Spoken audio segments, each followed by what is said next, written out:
that when I came out as a bad guy, that people were like with me, And so all of a sudden The Rock comes out. In the summer of 2007, the Hogan family's name was synonymous with success, fame, and the kind of wealth only a handful of wrestling legends achieve. Hulk Hogan had parlayed his ring persona into global superstardom, while his children Brooke and Nick navigated their own paths in music and motorsports, bolstered by the reality show phenomenon Hogan Knows Best. Their sprawling Clearwater, Florida mansion became a symbol of the American dream fulfilled, until one catastrophic night in August shattered the illusion and set in motion a cascade of legal troubles and personal crises that would redefine their lives forever. Early years, homeschooling, hobbies, and a protective bubble. Despite Terry Hulk Hogan, Balea's global superstardom, the family prioritized a degree of normalcy for his children. Choosing Clearwater over Los Angeles or New York allowed them to evade paparazzi swarms while still enjoying proximity to the entertainment industry. Both Brooke and Nick were homeschooled, a decision that provided flexibility for travel and fostered close sibling bonds. Brooke's early life centered on artistic pursuits. Dance classes, voice lessons, piano instruction, and gymnastics laid the groundwork for a genuine music career. Nick gravitated toward motorsports, earning a professional drifting license at age 16 and displaying the fearless temperament that would define both his triumphs and missteps. Though their interests diverged, the siblings shared a childhood suffused with the privileges of privilege and the protective instincts of a wrestling legend who insisted they learn hard lessons of humility and hard work away from prying eyes. Hogan Knows Best, reality television launchpad. In 2005, VH1 approached the Hogan family with a proposal that would transform Brooke and Nick into household names beyond the wrestling ring. Hogan Knows Best premiered to robust ratings, offering unprecedented access to the Hogan mansion and familial dynamics. At 14, Brooke leveraged the series to secure a record deal, a rare feat for any teenager. Cameras captured her evolving artistry in studio sessions and the inevitable tension as the overprotective Hulk clashed with her burgeoning independence. For Nick, the show chronicled his rise in motorsports, spotlighting his teenage exploits behind the wheel. The early success of Hogan Knows Best and Brooke's 2006 debut album, Undiscovered, whose hit single, About Us, reached number 33 on the Billboard Hot 100, suggested a future bright with promise. Yet the series' soft-scripted format also amplified family drama, blurring lines between authentic bonding and manufactured conflict. As the audience cheered the Hogan siblings' wins, few grasped the hidden pressures simmering beneath their reality TV personas. The fall from grace, the 2007 crash and its aftermath. On August 26, 2007, Nick Hogan's life careened off course. While street racing his yellow Toyota Supra in a 40-mile-per-hour zone, investigators estimated speeds exceeding 60 miles per hour on rain-slicked roads. The car fishtailed, struck a median, and obliterated itself against a palm tree. Nick escaped with minor injuries, but 22-year-old Marine veteran John Graciano suffered catastrophic traumatic brain damage, the result of a crash that would irrevocably alter both families' destinies. Court records revealed a disturbing pattern of negligence. Nick had accumulated multiple speeding tickets, including one for 115 miles per hour in a 70 miles per hour zone just months earlier. In May 2008, he pleaded no contest to felony reckless driving involving serious bodily injury, receiving an 8-month jail sentence, 3 years probation, 500 hours of community service, and a 3-year driver's license suspension. The cancellation of Hogan Knows Best signified the end of Brooke and Nick's reality TV era, while pre-trial jail calls exposed callous discussions about the tragedy and potential reality show revivals, remarks that cast the family as more concerned with optics than empathy. Legal ramifications and the Graciano settlement. Beyond criminal penalties, the Hogan family faced civil liability. As legal owner of the Supra and Nick's guardian, Hulk Hogan joined Nick in a lawsuit filed by the Graciano family. In March 2010, they settled for $1.5 million, earmarked for John Graciano's lifelong medical care. Though substantial, the payout could never compensate for the emotional devastation inflicted on both families.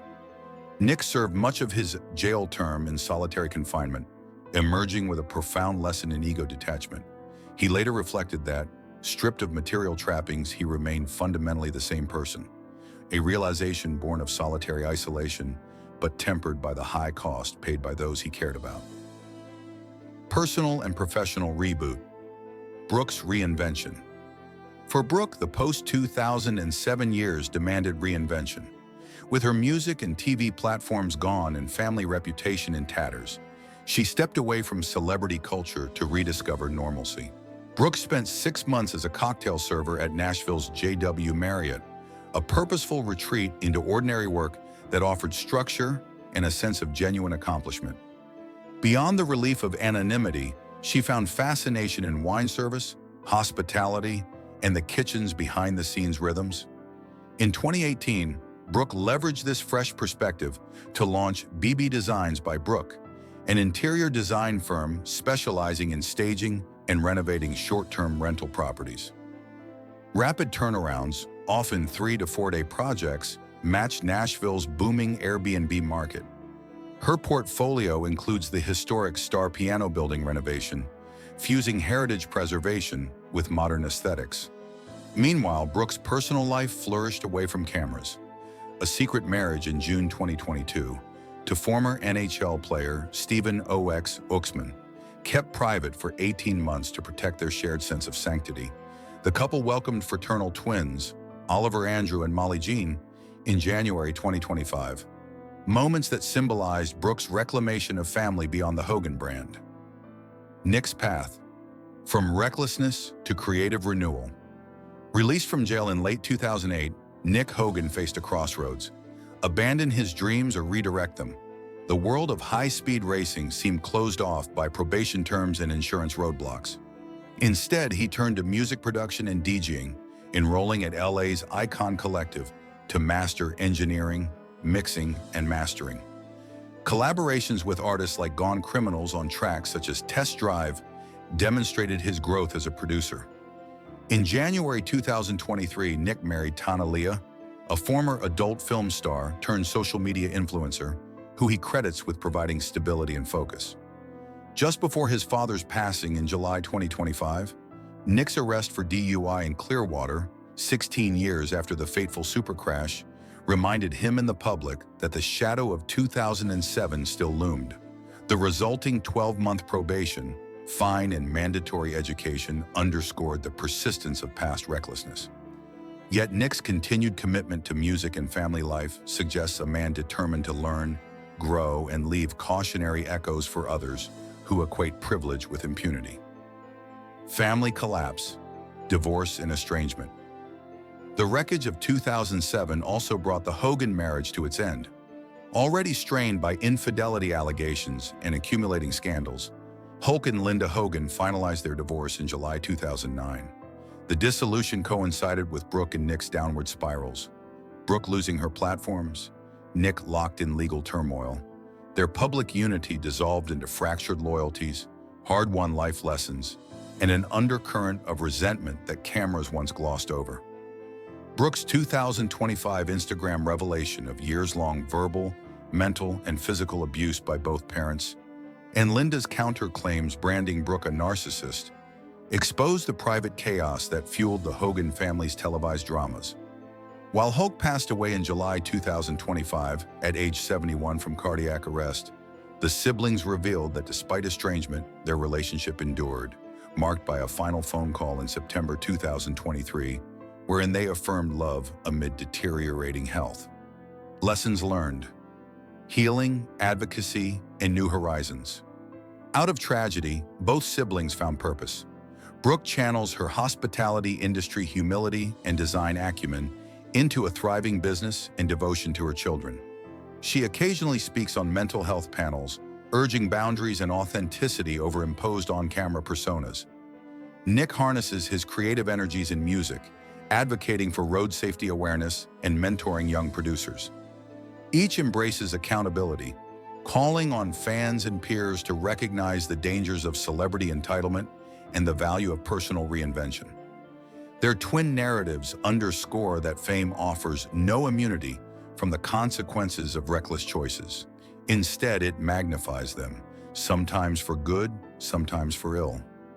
Brooke and Nick Hogan's post-2007 odysseys reveal the resilience required to transcend a legacy steeped in both triumph and tragedy, illuminating a path for children of public figures to forge identities grounded in accountability, compassion, and the hard-won wisdom of lived experience. A pinnacle of promise. By early 2007, Brooke Hogan was riding high. Her debut album, Undiscovered, had landed on the Billboard charts, and her spin-off series, Brooke Knows Best, showcased a young woman determined to carve out an independent identity. At 17, Nick Hogan was likewise on the fast track, having earned a professional drifting license at age 16 and drawing comparisons to motorsports prodigies. Homeschooling had allowed the siblings to focus intensely on their passions, supported by a father whose protective instincts were as legendary as his leg drop. Their parents, Hulk and Linda Hogan, balanced a volatile marriage with the demands of global celebrity, fostering an environment in which their children's dreams could flourish, so long as the cameras kept rolling. The night that changed everything. On the evening of August 26, 2007, 19-year-old Nick Hogan's passion for high-speed driving veered into tragedy. Accompanied by family friend and Marine veteran John Graziano, then 22, Nick raced his bright yellow Toyota Supra down a rain-slick stretch of Palm Harbor Boulevard. Witnesses later reported speeds well above the posted 40-mile-per-hour limit. Estimates range from 60 to 100 miles per hour. In a sudden loss of control, the Supra fishtailed, crashed through a median, and slammed into a palm tree with devastating force. Nick walked away with minor injuries, but Graziano suffered catastrophic, traumatic brain damage, leaving him in a persistent vegetative state and requiring round-the-clock care. For the Hogan family, the accident was not only a personal nightmare, but a public relations disaster. A beloved son and daughter of a wrestling icon implicated in reckless behavior that claimed an innocent friend's health. A pattern of recklessness. Investigations revealed that Nick's super crash was not an isolated lapse in judgment. Court documents unearthed a string of prior infractions. A September 2006 speeding ticket for 115 miles per hour in a 70 miles per hour zone, and 3 additional citations for reckless driving and illegal modifications in early 2007. These citations painted a portrait of a teenager emboldened by privilege, treating his father's fame and fortune as a protective shield against consequences. Psychologists later pointed out that children of high-profile celebrities often struggle with boundaries. The conflation of privilege and impunity can distort a young person's understanding of risk and accountability. For Nick, the transition from competitive drifter to outlaw driver was alarmingly swift and tragically emblematic of what can happen when youthful daring meets inadequate supervision. Legal charges and sentencing. State prosecutors charged Nick Hogan with felony reckless driving involving serious bodily injury, a crime that, under Florida law, carries a maximum sentence of 5 years in prison. Additional charges included underage alcohol possession and aggravated window tinting. In May 2008, Nick entered a no-contest plea to the reckless driving count. The court sentenced him to 8 months in Pinellas County Jail, 3 years of probation, 500 hours of community service, and a 3-year suspension of his driver's license. The plea agreement spared Nick the specter of a longer prison term, but imposed strict conditions on his conduct. Probation officers monitored his progress, and any further infractions could trigger jail time. For the Hogan family, the sentence represented a legal reckoning. No amount of celebrity could insulate Nick from the full force of the law. Public unraveling, jail calls, and insensitive remarks. While behind bars, Nick got into deeper trouble, not for further reckless acts, but for recorded telephone calls that exposed a chilling lack of empathy. In leaked jailhouse recordings, Nick and Hulk Hogan discussed the accident and Graziano's condition with callous detachment. In one exchange, Hulk opined that maybe God's punishing him, a remark so insensitive that it sparked outrage among fans and sparked national headlines. The tapes made it clear that the conversations were not offhand private comments, but calculated discussions about spinning the tragedy for potential reality show revival. For many, the release of those recordings crystallized a worst-case scenario: a family exploiting a friend's life-altering injury as fodder for entertainment. The Hogan patriarch's words, delivered without visible remorse, broadcast to millions a cold disregard for human suffering that contrasted starkly with his on-screen persona of compassionate protector. The end of an era, cancellation of Hogan knows best. The scandal's ripples reached VH1 executives, who abruptly canceled Hogan Knows Best and its spin-off shortly after Nick's plea. The network had built its reality programming slate around the Hogan family's relatability and affectionate dynamics. In the wake of the accident and the crisis in public confidence, continuing the shows became untenable. Brooke Hogan's budding music career suffered collateral damage as well. Radio stations dropped her singles, and media outlets scrutinized every lyric for signs of insensitivity. While Brooke herself bore no direct responsibility for her brother's actions, the taint of the family scandal made her public appearances fraught. Interviews turned confrontational, with hosts pressing her on her personal connections to the tragedy rather than her artistic achievements. The emotional toll on Brooke Hogan's life was forever altered on that fateful August night in 2007.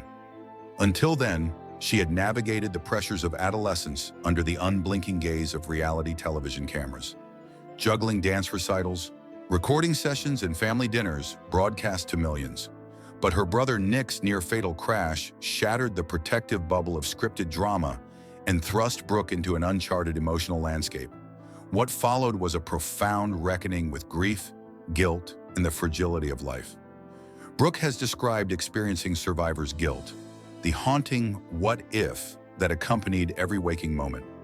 She questioned whether, as the older sibling, she might have prevented the accident, and struggled with the knowledge that Nick walked away relatively unscathed while John Graziano endured permanent, life-altering injuries. This internal conflict compounded her anxiety about the family's public image. Brooke feared that every interview or performance would invite renewed scrutiny and blame, not just for her brother, but for her own perceived role in encouraging his passion for fast cars. Therapy became a cornerstone of Brooke's healing process. In the safety of a therapist's office, away from television crews and tabloid headlines, she confronted the raw emotions that swirling grief does not neatly contain. Early sessions focused on processing trauma, acknowledging fear, anger, and profound sadness. Over time, her therapy evolved into an exploration of forgiveness, toward Nick for his reckless choices, toward herself for perceived failures to protect him, and toward her parents for the choices they made in the chaotic aftermath. Brooke's public statements mirrored this personal evolution. Initially, she voiced defiant support for Nick, appearing on talk shows and insisting that the crash did not define their family. Yet as she delved deeper into therapy, her tone shifted. She began to speak with nuance about trauma and resilience, acknowledging that while the accident inflicted deep wounds, it also revealed capacities for empathy and strengths she had never known. In interviews, Brooke has reflected on how confronting mortality at such a young age deepened her compassion for others, particularly families grappling with similar tragedies. While leaving emotional scars she continues to manage. The transition from reality star optimism to confronting real-world suffering forever changed Brooke's understanding of familial bonds. No longer content to play the dutiful daughter for the camera, she recognized that love shows itself not in staged family dinners, but in the messy, unglamorous work of healing together. This realization laid the groundwork for Brooke's later decisions to step away from the spotlight and pursue a path defined by personal authenticity rather than public performance. Rebuilding lives, Nick's rehabilitation and advocacy. For Nick Hogan, the days following his release from jail in early 2009 marked the beginning of a long and arduous journey toward redemption. The terms of his probation, requiring strict adherence to driving restrictions, community service, and DUI education, effectively barred him from returning to the professional drifting circuit he had once dominated. Insurance companies, wary of his record, refused to underwrite high-performance events, while racing teams withdrew offers that once seemed guaranteed. Faced with the dissolution of his racing ambitions, Nick pivoted toward a new calling: Road safety advocacy. Recognizing the potential to turn his darkest moment into a force for good, he partnered with local law enforcement agencies and nonprofit organizations dedicated to curbing street racing among teenagers. In schools and community centers, Nick spoke candidly about the 2007 crash, no longer deflecting blame, but owning his mistakes. He shared graphic details of the accident scene, the physical and emotional toll on John Graziano, and his own months in solitary confinement. This shift from media deflection to public accountability marked a profound transformation. Nick's presentations emphasized that reckless driving is not a harmless thrill, but a decision with human casualties. He showcased before and after images of the destroyed Supra and used interactive simulations to demonstrate how even minor lapses in attention at high speeds can have catastrophic outcomes. Within months, Nick became a sought-after speaker, invited to juvenile detention centers and municipal traffic safety summits. His willingness to leverage his celebrity status for a cautionary cause helped chip away at public skepticism, recasting him from a symbol of privilege run amok to an advocate committed to preventing similar tragedies. Despite these successes, Nick's path was not linear. Social media trolls and tabloid retrospectives frequently dredged up the crash, challenging his sincerity and dredging fresh waves of shame. Each new post, no matter how supportive, risked unearthing painful memories. Nevertheless, Nick persisted, viewing each challenge as a test of his resolve. By 2015, he had participated in over 100 safety workshops nationwide and consulted with state legislators on tougher penalties for reckless driving. In acknowledging his reckless behavior and urging others to learn from his mistakes, Nick Hogan demonstrated that personal growth often emerges from the ashes of our worst errors. Family redemption and lingering strains. In the wake of devastation, the Hogan family embarked on a collective journey toward redemption, an odyssey combining public gestures of solidarity with private efforts at healing. Terry Hulk Hogan Balea, once vilified for his insensitive jailhouse remarks, issued a heartfelt apology to the Graziano family and pledged ongoing financial support for John's care. Linda Hogan immersed herself in support groups for families of traumatic brain injury survivors, sharing her experiences and raising awareness about the emotional and logistical challenges of caregiving. Together, Hulk and Linda established the John Graziano Trust, dedicated to financing his medical and rehabilitative needs, an act widely viewed as necessary, albeit coming years after the crash. Yet beneath these public acts lay enduring strains. Brooke's relationship with her parents oscillated between gratitude for their support and lingering resentment over the family's initial handling of the crisis. She questioned, in private therapy sessions, whether the apology funds arrived out of genuine remorse or a belated desire to protect the Hogan brand. Meanwhile, Nick's tentative steps toward forgiveness repeatedly collided with new media cycles that sensationalized his mistakes. The family's identity, once forged in the flames of shared success, now bore cracks from divergent coping mechanisms and unresolved emotional wounds. Despite the strains, certain bonds held firm. Nick and Brooke maintained a mutual commitment to one another's well-being, offering sibling solidarity when parental guidance faltered. In interviews following Hulk's passing in July 2025, both siblings acknowledged that despite years of estrangement and public disputes, their shared experiences, both triumphant and tragic, had forged an unbreakable bond. This kinship became the unspoken anchor, guiding each toward individual purpose and collective healing. The crash's broader cultural impact. The Hogan family tragedy reverberated far beyond Clearwater's city limits, casting a spotlight on the intersection of celebrity culture, youth risk-taking, and media irresponsibility. As a high-profile case involving a familiar face, the crash became a focal point for public service campaigns against street racing. Television news segments intercut images of Nick's Supra with slow-motion reenactments, accompanied by voiceovers stressing legal penalties and the human cost of just one reckless decision. Traffic safety coalitions cited the incident to advocate for lower speed limits, tougher teen driver licensing rules, and increased funding for DUI education programs. Simultaneously, reality TV critics seized upon the Hogan saga to decry the genre's escalation toward ever more dangerous stunts. They argued the pursuit of sensational content, escalating from house flips to high-speed races, had desensitized viewers and participants alike to real-world consequences. Academic studies emerged, linking exposure to televised risk-taking with teens' willingness to imitate dangerous feats, albeit often underestimating contextual safeguards, professional stunt teams, safety measures, absent from their lived experiences. Law enforcement agencies invoked the crash to justify crackdowns on street racing, deploying decoy patrols, installing speed cameras in known drag strips, and promoting anonymous tip lines. Educational workshops featured guest speakers like Nick himself, underlining that even well-educated, well-supervised teens could spiral into lethal behaviors when adrenaline and entitlement converged. Across municipalities, local governments integrated the Hogan crash into drivers' education curricula, framing it as a case study in what not to do. Conclusion: the Hogan siblings' odyssey, from childhood under the protective shadow of a wrestling legend to public tragedy and hard-won rebirth, offers a potent reminder that privilege does not confer immunity from the consequences of reckless actions.